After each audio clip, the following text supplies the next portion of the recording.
ايه الجميل في لوحة ما فيهاش تفاصيل واضحة وحتى تبان كأنها لسه ما خلصتش؟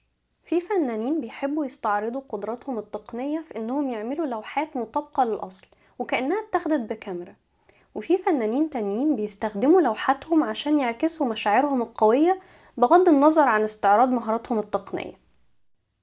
اللوحة دي رسمتها الفنانة شارلوت كيرنز في آخر أيام حياة جوزها اللي كان بيعاني من التهاب رئوي.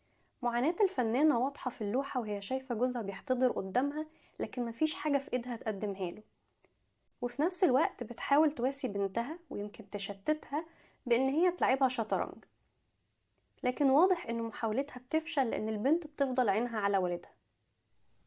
لو عجبتك اللوحة افتكري تشتركي معايا في القناة عشان ما يفوتكيش الجزء التاني.